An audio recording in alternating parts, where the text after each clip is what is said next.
tarde, obrigado. Em respeito à Lígia, eu vou falar em 10 minutos também, até porque vai ser muito divertido discutir com ela, porque nós somos dois cientistas muito diferentes. Por quê? Porque nós atuamos em direções contrárias em termos de ciência. Enquanto eu admiro e acompanho o trabalho da professora Lígia na área de genômica, de biologia, ela faz o que a gente chama de engenharia reversa. Ou seja, os fenômenos biológicos, os fenômenos naturais, eles não são fenômenos ou processos que vêm com manual. Por exemplo, vocês aqui, imagina um médico, né? Vocês estão com um problema. Diferentemente de um carro, ninguém vem com manual aqui. Então, a gente tem que fazer engenharia reversa. Dá uma marteladinha no joelho, aperta aqui, dói lá. E essa tem sido a história do que a gente chama da epistemologia, da ciência. E eu, como engenheiro, e poucas pessoas sabem, eu sou um engenheiro arquiteto de sistemas integráveis.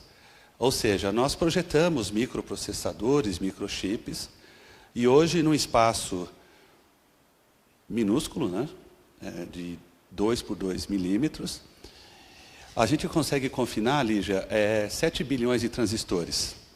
7 bilhões de transistores com dimensão de, hoje, 7 nanômetros cada um.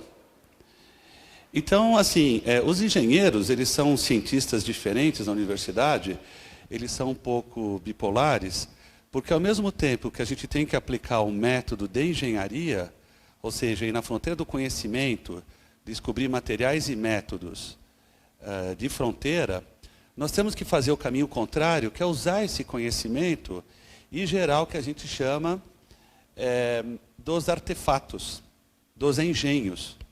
Os engenhos são aqueles artefatos artificialmente sintetizados, ou seja, sintetizados a partir do conhecimento humano.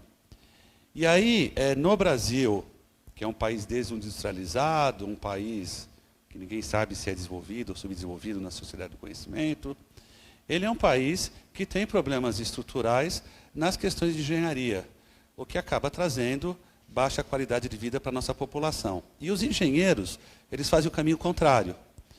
Eles usam o método científico e aí nós temos que voltar para trás e sintetizar artefatos. E isso basicamente explica a história dos sapiens. Nós sabemos hoje que os animais criam artefatos.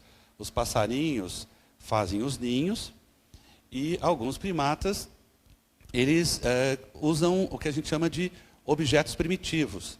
Eles usam, por exemplo, pedra para quebrar a casca de uma noz. Mas se a gente olhar o artefato humano ele é extremamente elaborado. Ele considera um grau de expressão simbólica que está na essência de dois aspectos importantes.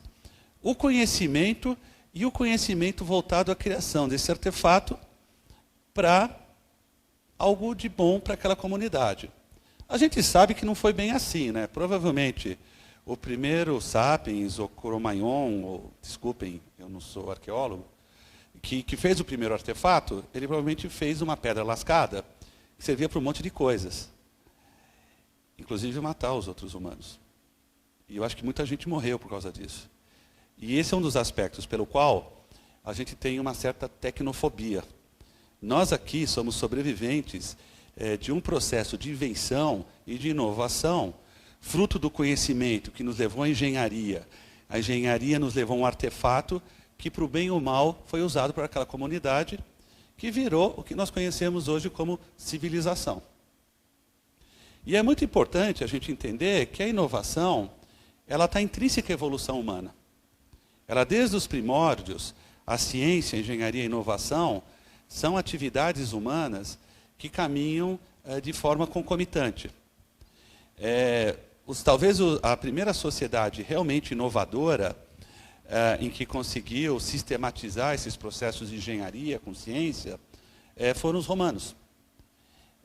E os romanos, eles tinham um conceito de inovação voltada ao welfare, ao bem-estar da população. Por exemplo, até hoje, e isso é um fato digno de nota para nós engenheiros, eles têm artefatos que existem até hoje. Aquedutos, vias. Eu estava em Portugal há um mês e meio atrás e resolveram fazer um estacionamento lá. Aí eles cavaram o buraco do estacionamento, acharam termas romanas, que foram destruídas num terremoto em 455 depois de Cristo. Eles tiraram todo o entulho, limparam, adivinha o que aconteceu com as termas? Elas voltaram a funcionar, começou a jorrar água quente, encher a piscina 1, piscina 2, piscina 3 e a água suja ia para o rio.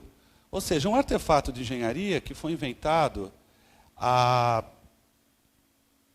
2000 anos atrás, né? Agora, o fato é o seguinte, nesse momento que nós estamos, eu acho que a tônica do nosso debate é que nós entramos numa outra fase da humanidade chamada sociedade do conhecimento.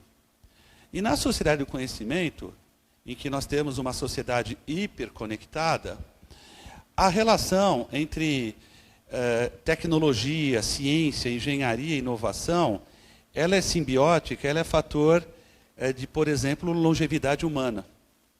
Uma pergunta que eu já antecipo, eu vou perguntar para a Lígia. Com o avanço da biologia, Lígia, quando você acha que a mortalidade vai acabar? Ou seja, em que ponto tecnológico, talvez no próximo século, a gente não vai morrer porque a gente quer. A gente vai morrer quando a gente quer, em função dos avanços da biologia, da impressão 3D, da genômica, enfim, tudo isso. Agora, no meu caso, especificamente, na engenharia, os grandes think tanks, os grandes focos de pensamento, um foco de pensamento que eu uso é a Academia Norte-Americana de Engenharia, ela coloca para os engenheiros a inovação como atividade essencial do exercício da engenharia. E eles estabelecem 14 grandes desafios da engenharia mundial. O primeiro desafio é água limpa. O segundo desafio é painéis solares eficientes. O terceiro desafio é impressão 3D de medicamentos individualizados. O quarto desafio é informática médica. O quinto desafio é educação. O sexto desafio é o ciclo do carbono no planeta Terra. O sétimo desafio é o ciclo do nitrogênio. O oitavo desafio é a infraestrutura urbana e a vida nas cidades. O 10º desafio é a fissão nuclear. E aí tem os 4 desafios finais que eu adoro. O 11º desafio é a realidade virtual. O 12º desafio, que é o mais genial de todos, é a engenharia reversa do cérebro.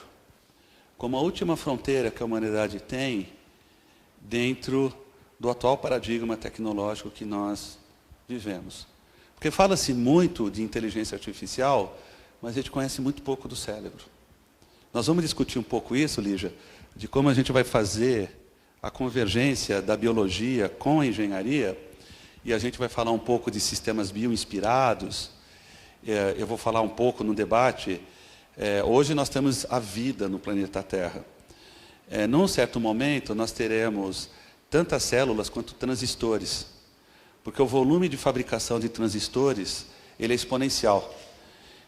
Só para vocês terem uma ideia, um celular hoje, de última geração, tem praticamente a mesma quantidade de neurônios que um cérebro humano. E vai se multiplicar por 10 em uma década. E a questão é, quais são as perspectivas de inovação? E aí eu só queria deixar claro o seguinte, como universidade pública, a gente tem que pensar o que é inovação pública. Que não é só a inovação empresarial. E nós temos que entender qual que é o papel da universidade, agora que eu coordeno o Inova USP, estou com a presença aqui na plateia do meu colega, o professor Raul Lima, a gente tem que decidir e discutir como universidade o que seria, eu chamo da inovação maiúscula dentro da universidade pública, cujo desdobramento natural também é um impacto econômico, que é uma decorrência natural de uma atividade em que você tem um ciclo econômico. Porque, aliás, qualquer atividade humana tem uma dimensão econômica também. Até como civilização, como nós existimos. Eu vou parar por aqui Eu topei totalmente a ideia, Lígia. Eu acho que é um privilégio estar com a Lígia aqui. E eu acho que vai ser um excelente debate. Muito obrigado.